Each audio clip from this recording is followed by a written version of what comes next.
دوسری بات وہ کہیں گے یہ حیدرآباد سے آیا ہے. ہاں میں حیدرآباد سے آیا ہوں, چاند سے نہیں آیا ہوں, اس میں کوئی بری بات نہیں ہے. اور اگر جو کہہ رہے حیدرآباد سے آیا تو پھر وہ جو ہریانہ سے آ کر بہار میں راجیہ سبھا کے ایم پی بن جاتا ہے, اس پہ تم کو پیٹ میں درد نہیں ہوتا؟ کیا وہ بہار کا واسی ہے؟ میں حیدرآباد سے ضرور آیا ہوں اور انشاءاللہ تعالی اللہ جب تک زندہ رکھے گا آتا رہوں گا. دنیا کی کوئی طاقت مجھے سیمانچل اور بہار آنے سے روک نہیں سکتی انشاءاللہ تعالی. صرف موت ہی مجھے روک سکتی ہے. مگر اگر میرے آنے سے تمہاری نیند حرام ہو گئی ہے, تمہارا چین برباد ہو چکا ہے, تو میرا آنا کامیاب ہو گیا, کیونکہ تم اس عوام کو دھوکہ دے رہے تھے. آج عوام میں بیداری پیدا ہو گئی.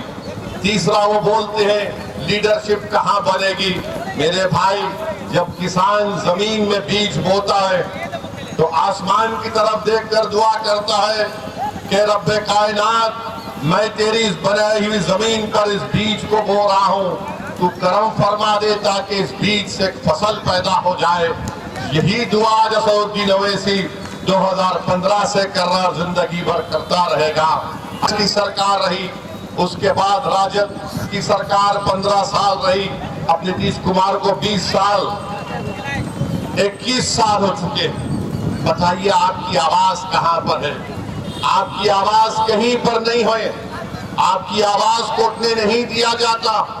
اسی لیے آج اگر اویسی سے دشمنی ہے تو ان کو دشمنی صرف اس بات سے ہے کہ کون ہے یہ شخص جو ان کو بیدار کر رہا ہے اور ان کے حق کو منوانے کے لیے ان کو نیتا بنانے کی بات کر رہا ہے. ان کو ہم سے دشمنی صرف اسی لیے ہے کہ ان کی زبان سے لفظ سیمانچل نہیں نکلتا تھا. مجلس نے جب سیمانچل بولنا شروع کیا تو یہ سب طوطے کی طرح سیمانچل بولنا شروع کر دیے. تو میرے عزیز دوستوں اور بزرگوں, میری عزتدار ماں اور بہنوں, ان باتوں کو ذہن نشین کر لیجئے کہ یہ آئیں گے پھر سے. ہم تو آج بھی کہہ رہے ہیں کہ بات کر لو ہم سے, تم بات کر لو ہم سے. ہم بھی نہیں چاہتے کہ دوبارہ یہاں پر بی جے پی کی سرکار بنے.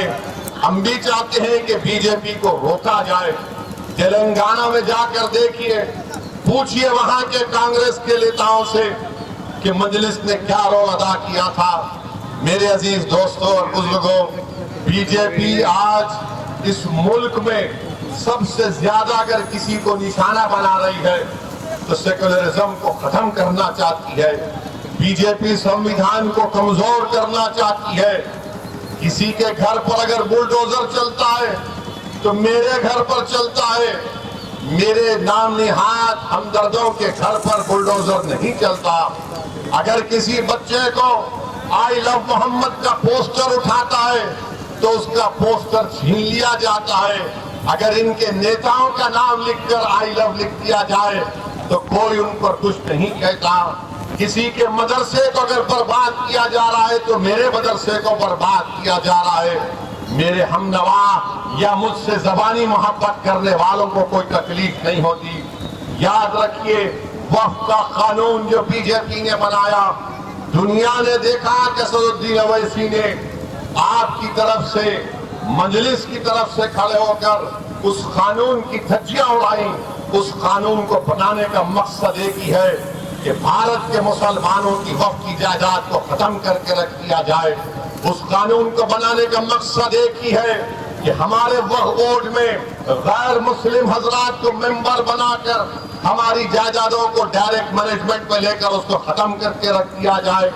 بزرگوں, ہم آپ سے ایک ہی اپیل کر رہے ہیں کہ مجلس آپ کی جماعت ہے, مجلس پارٹی کو آپ کامیاب کریے. یہ کشن گنج میں وارڈ 31, وارڈ 32 اور وارڈ 33 میں جب کبھی بھی بارش ہوتی, یہاں پر ان تینوں وارڈوں میں بارش آ جاتی ہے, گھر میں پانی آ جاتا ہے. یہاں پر 1-2 کلومیٹر کی روڈ کا کام بھی ہونا باقی ہے. انشاءاللہ تعالی وہ کام بھی رکے گا. اور جو لوگ ہم کو گالی دیتے ہیں, ارے کشن گنج شہر میں یہ جو ٹک ٹک آٹو چلتا ہے اس پر ٹریفک پولیس ظلم کر رہی ہے, اس کو تو رکا دو کم سے کم. ہم کو گالی دینے سے بہتر ہے کہ تم غریبوں کی تو بات کرو.